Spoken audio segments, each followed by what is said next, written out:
Good morning once again. The reason why. Good morning. Yes, my name is Damilola Titiladoyo. I work for Kairos Capital, the financial advisor slash one of the issuing houses to the ongoing rights issue by VFD. First, the nature of business of VFD is into investments, and the best means or the most advisable means to finance long-term projects, which is investments, is actually through equity. Due to the nature of the business invests and then stay with the business, whatever investments they've gone into, and stay till it grows into perpetuity. So it's not like a 5-year, 10-year investment. For that kind of business model, it's best financed by equity. VFD just listed on the exchange and feels it's an opportunity to also give its existing shareholders one, opportunity to buy the shares at a discounted price.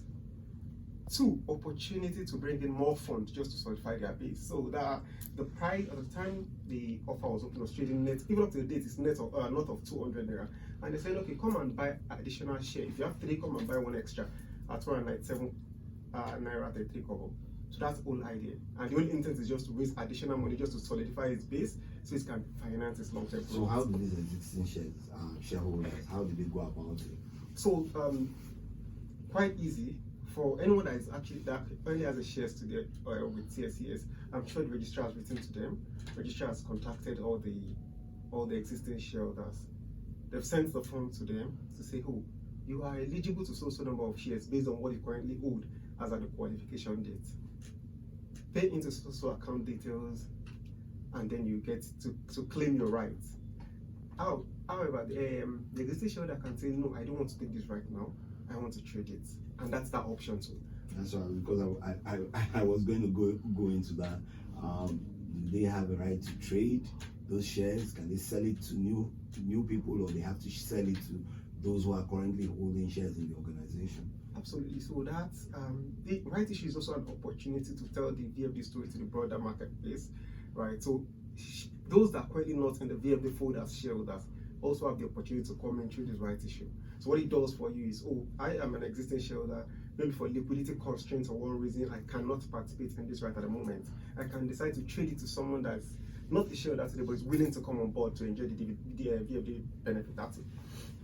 So what specific steps will a prospective shareholder have to take in order to participate? Because, so for instance, I don't own shares in VFD, and if I wanted to participate, what steps do I have to take? So participating in the VFD rights offer as a new shareholder, let me use that word, is as easy as buying any stock on the exchange. So more like, as long as you have an account you're trading with the CSCS, if you confuse, and for ease, just speak with your stockbroking outfit, or you reach out to the any of the professional parts of the transaction, the TLW, AISL, or even send a mail to Kairos Capital, so we can get the direct process. But it's very easy. As long as you have an account, CSS account, and you can trade shares on the exchange, you can as well buy the VFD rights. So the offer opened in December? Yes. Wednesday, December 20th, which was just a few days before Christmas. And like people were spending money just to ensure that Christmas is going on well. So when do you hope that when is the offer going to close? And if I don't have that opportunity at that point, are there going to be any extensions or possibilities of me getting an offer? So I'm sure that I believe the idea of the company even opening the offer just a few days before Christmas is just to send out one that, guys, when you're going on, try to caution how you're spending for Christmas. Yeah. So, but the idea is it's supposed to close this Friday, or it is closing this Friday, 19th of October, and that means anyone that is interested has to act fast. The decision to either extend will be a bit dicey. You need a regulated instrument, so it's just within the decision of, say, the company and the Securities and Exchange Commission. So if the company believes or it thinks it wants to extend the offer further, of course, has to write to the SEC for the approval. But as today, I don't think there's any thoughts of that on the table. I know you are the issuing house, and for you to you must have worked with the VFD team towards ensuring that, okay, these are the things that we have on the table, these are the things that we're currently doing. Could you just share a bit more on those specific investment sectors where VFD Group plans to deploy the capital raise through this rights issue? Are they going into new businesses? Are they going to expand on existing businesses? What exactly and which areas are they going to be looking at? Okay, so yes, first, VFD is sector agnostic. That means they participate in any sector. Once they see the potential, that they see the opportunity, they try to go in early. That's a business model. For the sake of this 12.5 billion rights issue, the use of proceeds is one to expand the investment in Aerial. So VFD currently has a subsidiary called Aerial Limited, which is into real estate. The intention is to solidify their investment base in that entity, also to expand into Ghana. So the company believes there's an opportunity to also grow its base in the neighboring African country, Ghana. So there's part of the proceeds also to go into investing in some industry that they consider profitable in Ghana, as well as there's an investment logistics business, Movis Logistics, which the company is also looking to invest, as well as keeping some for their treasury activities. So I think about 18% of their about will be kept within the VFD entity just for trading activities. Those are the large use of proceeds. Wow, that's a lot. No wonder they're asking for 1.5 billion. You've spoken about logistics, you've spoken about expansion into new territories, and so on. So when you consider all this, 12.5 billion is a lot of money, even for existing shareholders and even new shareholders who want to participate just to get a bit of the magic of VFD.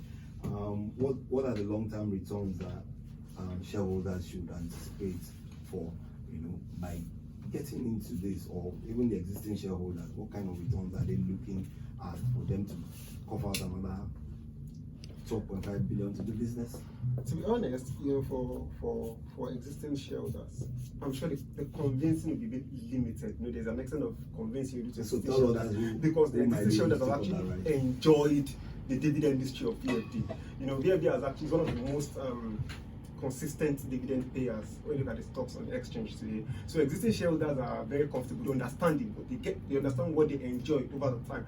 So it's just for the new shareholders, and there's also capital appreciation in terms of, as of today, the right is actually at a discounted price. So you're even coming in cheap for something that is trading at say like 205 to 202, 203 naira. There's income about at 197. So you're even coming in cheap, right? So automatically you're already enjoying about 5 naira capital gain from the day you come in, and then you're entitled to, if you're still in to the dividend qualification, you definitely still enjoy the dividend. Additionally, in all of these things here, VFD say they are looking to invest in, right, based on engagement with the leadership of the thing. None of it is actually greenfield. So for Ghana, for instance, the company is currently operating in Ghana. So they're not looking to raise this money to go and start business in Ghana. They are currently doing business in Ghana. They are currently expanding their portfolio in Ghana. They just say, okay, we need additional liquidity just to boost our participation in Ghana. So that's just... Wow. So much from VFD. Existing shareholders, you have the opportunity to increase your stake at a cheaper rate. Great opportunities to continue on the dividend history, expansion of investments in Nigeria, in Ghana, and maybe look at new businesses that VFD are already working on. Thank you very much, Mr. Damilola Titi Ladun-Ayo. I hope I got that right, for joining us. It's been a pleasure talking to you on the vision for VFD. This has been Follow the Money with Ugodre. My name is Ugodre. Remember that every Monday between 8 a.m. and 8:30 a.m. we're on Classic 97.3 FM. We're also live on YouTube. Sorry for the technical hitches and not being able to stream live on YouTube today. We're also on Spotify and other podcast channels. Thank you for listening to me, and enjoy the rest of the week. Have a great day, everyone. Bye.